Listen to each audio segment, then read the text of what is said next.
Halo sahabat wirausaha, jumpa lagi di sesi pembekalan dasar UKM Bersiap Go Global bersama ukmindonesia.id dan WhatsApp. Kali ini kita akan bahas tentang sistem transaksi dan pembayaran untuk konteks perdagangan global. Gimana nih supaya transaksi kita aman? Jangan sampai barang udah mahal-mahal kita packing, kita kirim, udah bayar logistik, uang dari pembeli nggak kunjung masuk. Untuk itu langsung aja yuk kita diskusi dengan trainer kita, Mbak Nisa, yang udah cukup sering ngurusin pengiriman dari kardus-kardusan, palet-paletan, sampai ukuran kontainer. Jadi Mbak Dewi, saya akan berbagi pengalaman tentang pengiriman kami, mulai dari pengiriman yang besar, juga pengiriman yang kecil. Pengiriman eceran atau retail ini biasanya pengiriman yang skalanya kecil, misalnya kita kirim 4-5 kemasan ke calon buyer kita. Ada juga Mbak, pengiriman kecil ini disebut sebagai pengiriman sampel. Biasanya sampel itu kami berikan secara gratis ke buyer, tapi ongkos kirimnya dan pajak-pajak ditanggung oleh buyer. Sebenarnya adanya komitmen buyer untuk membayar baik ongkos kirim, pajak, atau sampel itu makin memantapkan kita bahwa ini adalah benar-benar buyer yang serius kepada kita. Kalau teman-teman ternyata dapat order melalui e-commerce malah jauh lebih mudah. Kalau lewat e-commerce itu verifikasi kepada buyer jauh lebih gampang. Umumnya nih pembayaran melalui e-commerce itu menggunakan payment gateway, misalnya bisa melalui kartu kredit, kemudian ShopeePay atau PayPal. Dan selaku pembeli pun juga jauh lebih aman. Kenapa? Seandainya nih si penjualnya gagal mengirim atau misalnya produknya ternyata tidak ada, dana kalian aman karena akan tersimpan di dalam dompet digital. Bagusnya lagi,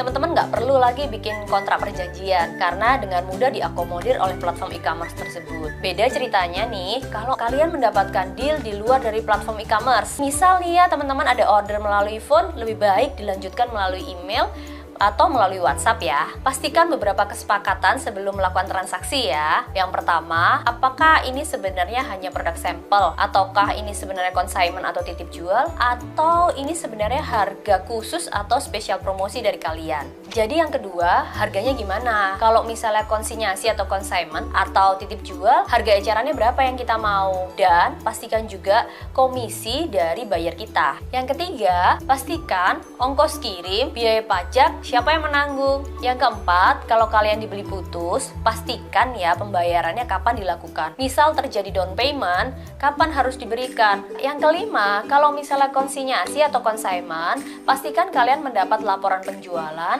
dan berapa sih barang yang laku terjual? Itu wajib kamu pastikan kepada calon buyer kalian. Yang keenam, jangan lupa membuat kesepakatan pembayaran melalui mata uang apa. Kalau kalian memilih pembayaran melalui mata uang rupiah, maka apabila terjadi fluktuasi, semua risiko ditanggung oleh buyer. Ya, saya juga mau cerita nih soal pengalaman saya dalam melakukan consignment atau konsinyasi. Kami bisa melakukan konsinyasi atau consignment hanya kepada perusahaan-perusahaan atau rekan buyer yang direkomendasikan oleh pemerintah atau partner yang terpercaya. Kenapa? Nanti apabila terjadi resiko, itu sepenuhnya tanggungan dari kita selaku penjual. Ada retur, ada expire date, itu semua akan dikembalikan ke kita. Sehingga pikir-pikir lagi ya, jika ada tawaran untuk melakukan konsinyasi ke negara atau partner yang belum tentu kalian kenal. Makasih banget Mbak Nisa, tapi saya tertarik untuk gali pada fase trial atau uji pasar. Wajar nggak ya kalau misalnya mitra bisnis kita itu pada mau bersepakat skema konsinyasi dulu, jadi nggak mau beli putus? Bener banget sih Mbak Dewi, kadang-kadang kita yang produksi itu kan suka ngerasa lebih susah ya daripada mereka yang melakukan promosi. Padahal ya enggak juga, kita tuh kan sama-sama membutuhkan ya, mutual benefit gitu. Memang kadang calon mitra buyer kita itu kan butuh waktu untuk melakukan promosi, mengenalkan masyarakat tentang produk-produk yang kita titipkan ke mereka. Nggak salah kok consignment dan konsinyasi itu, asalkan kita memperhatikan beberapa hal. Yang pertama, calon mitra buyer kita itu membantu kita untuk menembus target pasar atau negara yang kita tuju. Yang kedua, apabila nih calon mitra buyer kita tuh ternyata punya komunitas sesuai dengan target segmentasi kita. Yang ketiga, mengetahui rekam jejak calon mitra mitra buyer kita. Pastikan mitra buyer kita mempunyai reputasi yang baik dan direkomendasikan oleh orang-orang yang kita percaya. Yang keempat, bisa menemukan titik kesepakatan. Siapa yang menanggung ongkos kirim, siapa yang menanggung pajak, siapa yang menanggung fee transfer, berapa harga jualnya, berapa komisi yang akan mereka dapatkan, dan bahkan memberikan kesepakatan kapan ditransfer, mata uangnya apa, bahkan siapa yang menanggung resiko apabila terjadi retur. Berarti untuk sukses ekspor ini kita harus ingat lagi, memang harus know our product, know our market, and know our partners. Peran partner ini semakin penting kalau mau naik kelas ke skala ekspor yang B2B dong ya. Atau justru kalau sudah B2B malah nggak perlu partner lagi Mbak, karena yang berhubungan langsung dengan buyer ya kita sendiri. Kalau di kami sih Mbak, tentunya kita masih butuh partnernya. Malah kalau bisa sebanyak-banyaknya kita punya partner. Contohnya menjadi sole agent atau representative sales. Umumnya mereka ini adalah membantu kita untuk mencarikan buyer atau orang-orang yang memang bisnisnya di B2B. Yang kedua, marketing agent. Umumnya mereka itu memberikan fee khusus kalau mereka bisa menemukan toko-toko atau jaringan wholesale atau bahkan buyer yang siap untuk bisa mengambil produk kita. Tapi strategi umum lainnya adalah patungan sama buyer kita untuk menyewa marketing agent itu gitu. Namun gak jarang juga di ladang 5 kami langsung diskusi atau ketemu buyer tanpa melalui partner. Nah ini bagian seru nih, gimana tuh Mbak proses transaksi atau kontrak perdagangannya? Nah, jadi kalau pengiriman eceran itu kan kita itu banyak pilihan pengiriman ya Mbak, gampang banget milihnya. Tapi kalau pengiriman eceran itu biayanya cukup mahal, bahkan bisa 100-200% dari harga barang. Kami tuh biasanya menawarkan berapa minimal yang mereka harus order. Kenapa? Karena sebenarnya ini justru memudahkan buyer karena harga ongkirnya jadi nggak cukup mahal. Tapi ini semua bergantung dari strategi sahabat wirausaha sendiri. Pertama, kita harus tahu tentang standar penyerahan barang. Standar penyerahan barang ini biasa disebut dengan Incoterm atau International Commercial Term. Incoterm hadir untuk menghilangkan salah paham atau mispersepsi mengenai biaya-biaya yang timbul atau serah terima kepemilikan barang. Incoterm sendiri itu bisa juga berbeda antara pengiriman melalui sea freight atau pengiriman jalur laut maupun jalur udara. Sahabat wirausaha bisa langsung melihat modul yang kita sediakan mengenai strategi untuk membaca Incoterm ya. Kira-kira ada 10 jenis Incoterm yang umum dilakukan dalam transaksi internasional. Pertama, yang berlaku untuk moda transportasi yaitu Ex-Work, FCA atau Free Carrier, CPT atau Carriage Pay to, CAP atau Carriage Insurance Pay to, DAT atau Delivery at Terminal, DAP, Delivery at Place. Nah, makin ke kanan, resiko makin tinggi ditanggung oleh seller. Namun, di sisi lain memberi kenyamanan kepada si pembeli. Kenapa? Kita ambil salah satu contoh Incoterm Ex-Work, di mana si penjual itu menawarkan harga barang ketika barang masih di posisi produksi atau di gudangnya si penjual. Kalau saya ambil contoh nih ya, harga produk kami sekitar 2,5 juta 1 ton atau 1 paletnya. Maka biaya yang kami tawarkan itu adalah hanya biaya barangnya saja.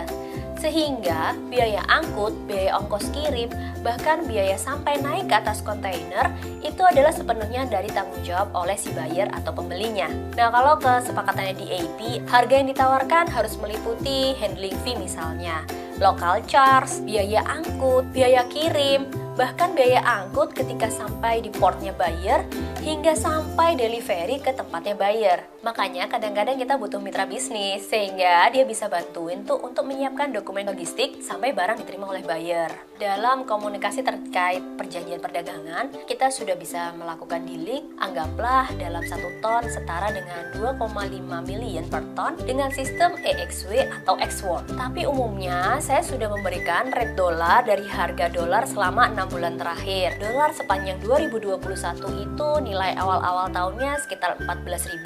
Kemudian dia meningkat jadi 14.300, 14.400. Untuk menjaga fluktuasi dan kitanya sebagai penjual itu aman, maka saya akan taruh rate-nya dolar sekitar 14.000 atau setara dengan USD 178,56 per ton EXW atau Ex-Work. Tapi kadang-kadang buyer tuh juga mikir-mikir lagi sih, mungkin dia males kali ya nanggung biaya perjalanannya. Jadi kadang-kadang masih ada juga buyer yang setelah kita tawarkan X-Work, dia bakal nanya, what is your DAP price? Atau berapa sih kalau aku beli barang kamu sampai di tempat aku? I see.